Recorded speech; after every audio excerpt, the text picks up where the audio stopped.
माते पूछना चाहते हैं कि प्रारब्ध क्या है और इंसान का इसके लिए निवारण की क्या विधि है या क्या सुझाव है। इनका प्रश्न है कि प्रारब्ध क्या है और उसके निराकरण की क्या विधि है।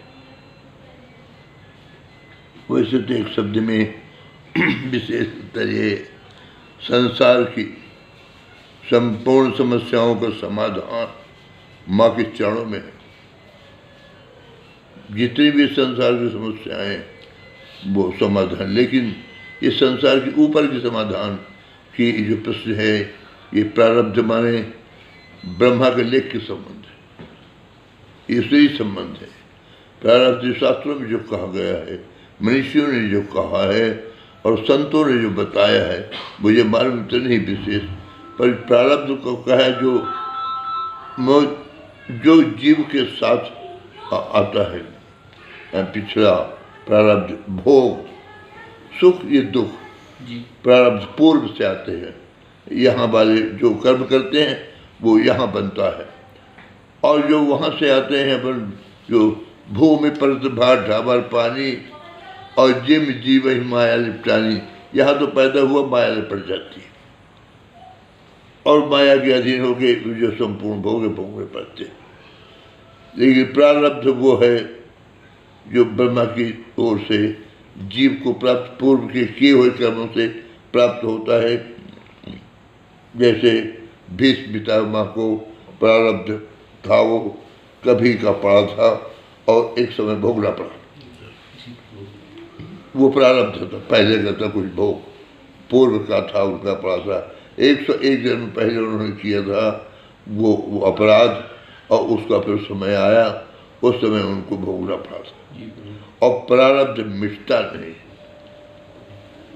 क्योंकि वो ब्रह्मा की लकीरों से बाधित होता है।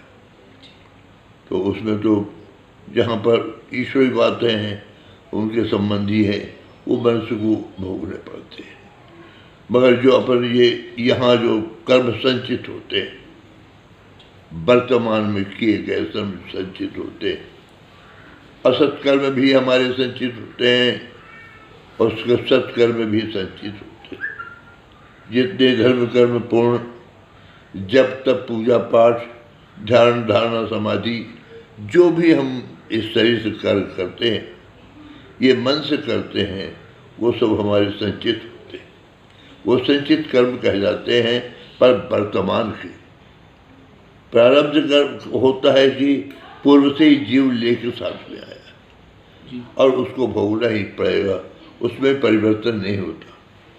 लेकिन परिवर्तन चाहिए कि जिन माया के अधीन हम हो जाते हैं, माया के अधीन हो जाते हैं और माया के अधीन होकर संसारिकता में डूबकर अपने आप को जीवन माया में संसार में डुबाकर समाप्त करते हैं। तो इसके लिए चाहिए कि प्रारब्ध जो तो समाप्त किया वो तो भोगना पड़ेगा, होगा जो होगा भोगा जाएगा। लेकिन जो हमारे अब वर्तमान में बनते हैं वो मिटा दिए जाते, मिट जाते हैं, समाप्त हो जाते हैं। वो भोग जो बनते हैं हमारे असत कर्मों के भोग बनते हैं और कुछ अपराध बन जाते हैं। जीव हत्या का उनका भोग बन जाता है, झूठ चाल फरेब जितना भी है उसका अपराध बनता है। तो ये वर्तमान का संचित होता जाता है और संचित परमात्मा के नाम से मिटाया जाता है। जितने भी संचित कर्म हैं वह परमात्मा माँ जगदम्बा के नाम से मिटा दिए जाते हैं। कब? जब हम ईश्वर का नाम शुरू कर देते हैं, प्रारंभ नाम लेते हैं, दिन रात ईश्वर को याद करते हैं, कोई एक नाम पकड़ ले और वो भी मन के अंदर नाम धारा प्रवाह दिन रात लेते रहते हैं। तो हमारे जितने भी संचित बने अकर्म कहना चाहिए। अकर्म में तो अच्छे बुरे दोनों आते हैं, सत्कर्म और असत्कर्म दो होते हैं। तो हमसे जो असत्कर्म जितने वर्तमान में बने वो सब ईश्वर की कृपा से, उसके नाम के अधिकार से, उसकी कृपा से सब संचित वर्तमान के सो असत्कर्म मिटा दिए जाते हैं। मिल जाते हैं। प्रारब्ध तो भोगना पड़ता है, उसमें कोई रास्ता नहीं। इसलिए बीती ताई विस्तार दे, प्रारब्ध में क्या उसके बाद चर्चा बंद किया जाए। अब हमको अपना वर्तमान सुधारना। भूतो भविष्य न चिंतयते वर्तमान स्थित हो।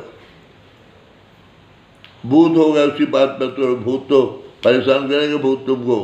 अगर भूत को पकड़ोगे तो भूत की बातें मत सोचो।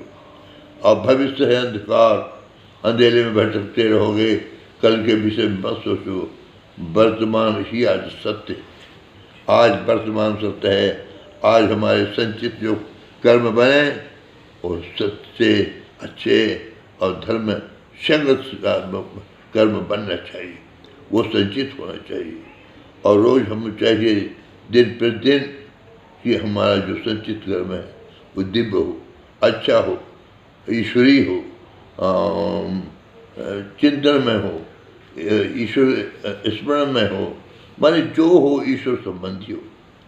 तो भौतिक का सच्चाई से कार्य को करते हुए शरीर से आप संसार का काम घर का जो भी है ईमानदारी से कीजिए।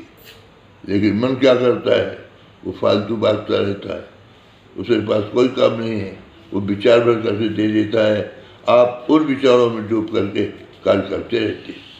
तो एक तो मन को देखिए, मन को संभालिए और अच्छे कर्म करते जाइए।